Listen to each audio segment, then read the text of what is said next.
When you think about businesses that are selling through the roof, like Aloe or Allbirds, sure, you think about a great product, a cool brand, and great marketing. But an often overlooked secret is actually the businesses behind the business, making selling, and for shoppers, buying, simple. For millions of businesses, that business is Shopify. Nobody does online business better than Shopify.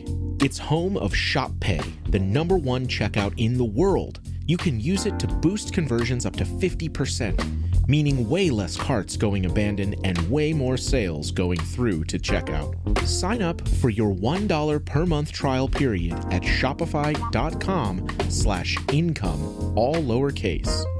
Go to shopify.com/income to upgrade your selling today.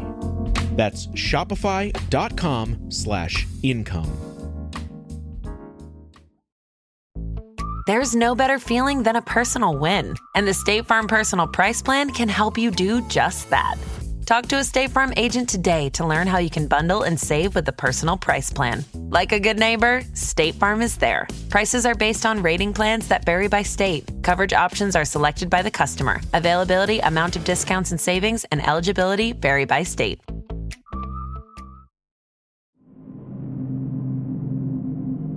Hey there, listeners. We've got a show we hope you'll enjoy.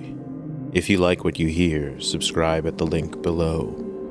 This all-new podcast comes from the KSL podcast team, the creators of Cold, Ransom, and The Letter. Unsolved Histories Season 1 covers a plane crash over the Gulf of Alaska during the Cold War. The airliner carrying 101 passengers took to the skies near Seattle, carrying military personnel and their families to their new assignments in Anchorage. Out of nowhere, Flight 293 disappeared without a trace.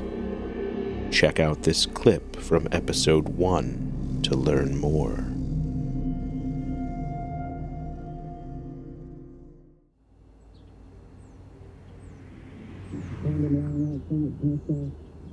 I happened to kind of just be sitting there alone, and everybody was else getting ready for dinner or else doing other things. And so I sat in this large room in front of the television, and it was about 5 o'clock, 4:30, 5 o'clock, and they had a special bulletin interruption. News alert. This is Vic Bingham speaking for the entire TV7 News staff. Greg Barrowman is in his 60s. He was just 8 years old one afternoon back in 1963 when he found himself sitting in front of the television by himself.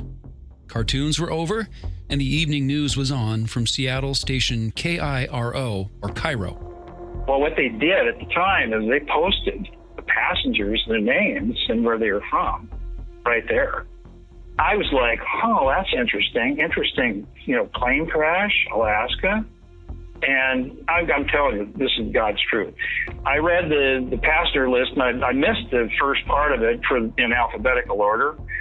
So I sat there and, I couldn't believe it, but I saw my brother Bruce's name. Bruce Barrowman, Greg's older brother, was only 17. That morning, Bruce had boarded a DC-7C airliner near Seattle, Northwest Airlines Flight 293, to Anchorage, Alaska. And now, a few hours later, Greg had to tell his parents what he had just seen on TV. And my parents were arguing. They had all sorts of issues. But at that time, I went into the kitchen. I said, hey, you got to look at the TV. Something's going on here. Then they poo-pooed it for a little bit. I said, no, come on. This is for real. It was for real. Bruce's plane was missing. So that was the start. And what I think they did is once they saw the same thing I did, immediately they called Cairo or whomever, somebody to reach out to. Because who are you going to call if something like that happens but the media? So then I remember we all huddled around and waited and kept on watching it, repeat updates and all that, till we got a call back, I think about 7 o'clock, 7 o'clock, a couple hours later anyhow. And they said it's for real.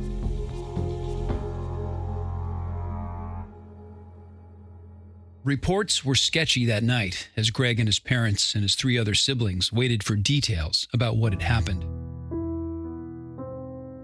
And, I remember my parents were so concerned about, obviously there's got to be survivors. Planes just don't just crash and people won't die necessarily. If it was a big plane like that, it could float, the whole thing. And it was dynamic. Details never came.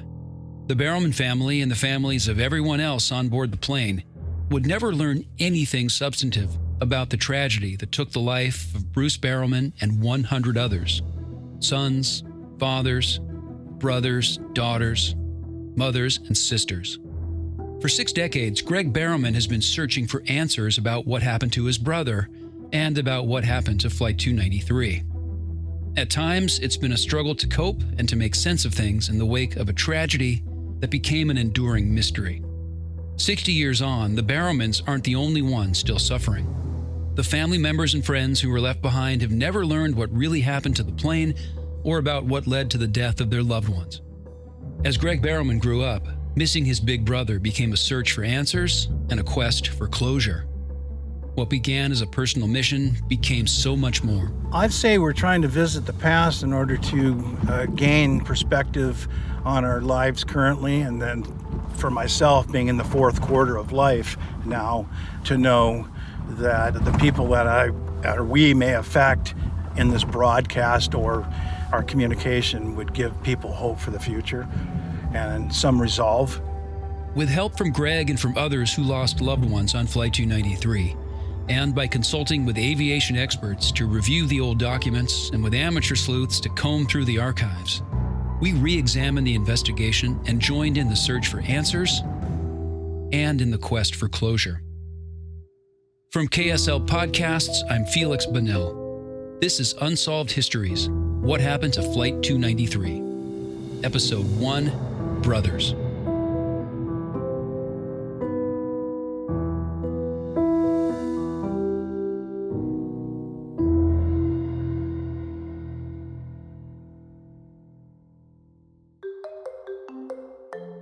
I was intrigued by that first story because I had never heard of Flight 293, and I thought I knew my Pacific Northwest aviation history pretty well.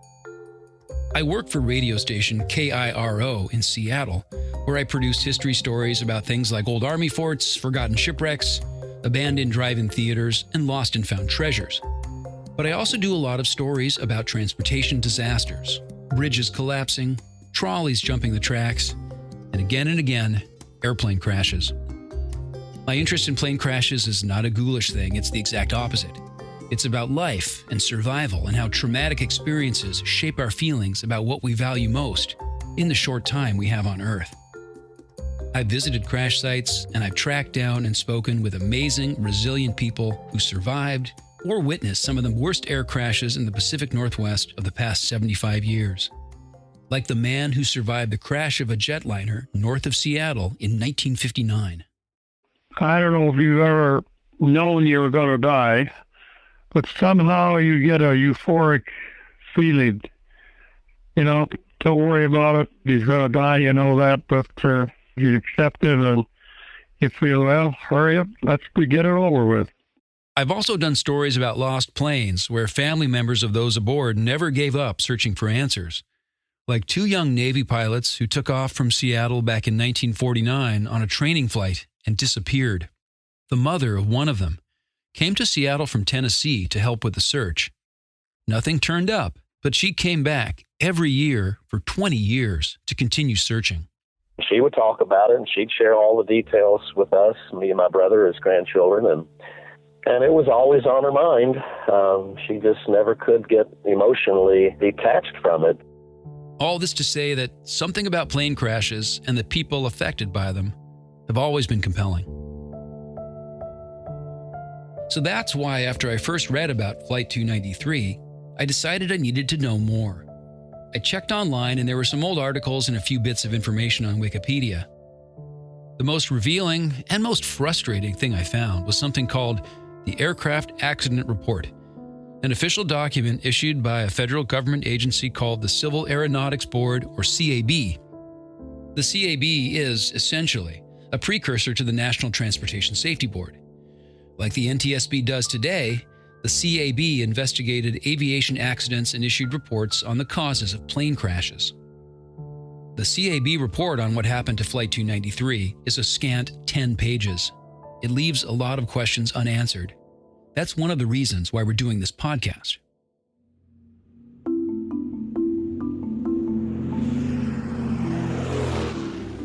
The DC-7C took off from McChord Air Force Base around 8:30 in the morning local time. Before takeoff and for the first few hours of the journey north, everything was ordinary. About 2.5 hours into the flight, the CAB report says, the pilot or co-pilot of Flight 293 radioed that they were 14,000 feet over a point called Domestic Annette, or the part of their route nearest to Annette Island in southeast Alaska. Annette Island is just north of the border between Canada and Alaska. This is a little confusing, but that point called Domestic Annette is actually about 130 miles west of the island out over the Gulf of Alaska. It's like an imaginary road sign in the air highways or routes that most aircraft travel between destinations. Pilots and co-pilots don't give position reports like this anymore. Radar now tracks all commercial aircraft at all times. In 1963, between the lower 48 and Alaska, this wasn't the case. So, someone in the cockpit would use the radio to tell a radio operator on the ground that the plane was passing a certain spot. If a plane didn't make a report when it was expected to, the radio operators on the ground would know that something had gone wrong. As Flight 293 passed Domestic Annette, the pilot or co-pilot of Flight 293 also requested permission to climb to 18,000 feet. Tower request climb flight level 18,000. That request to change altitude was denied.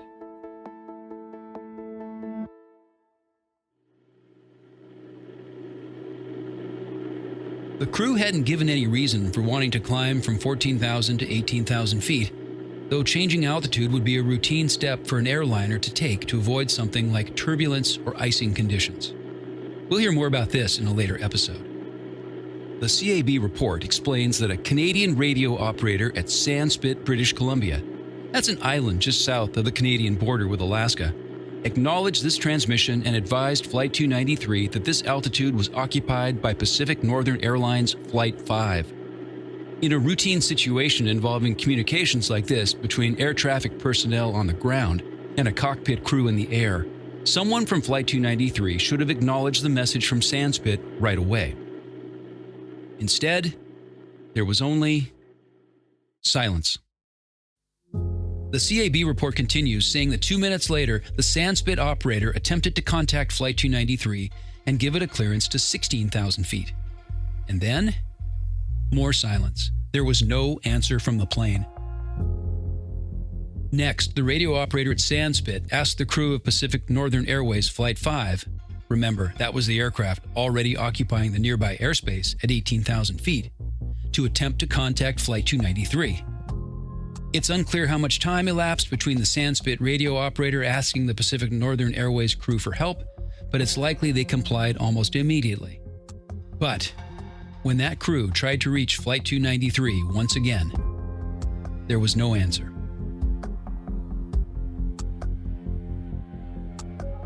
Several minutes had gone by, and no one on the ground or in the air could reach the cockpit crew of Flight 293. There was no answer from the Northwest Airlines DC-7C that was supposed to be 14,000 feet over the Gulf of Alaska, and which was supposed to land at Elmendorf Air Force Base in 2 hours with 101 passengers and crew. As the CAB report succinctly and bluntly puts it, all further attempts to contact Flight 293 were futile. Thanks for listening to a clip of Episode 1 of Unsolved Histories. To hear the entire episode, go to unsolvedhistoriespod.com or search Unsolved Histories by KSL on your favorite listening app. Be sure to follow the show so you don't miss an episode.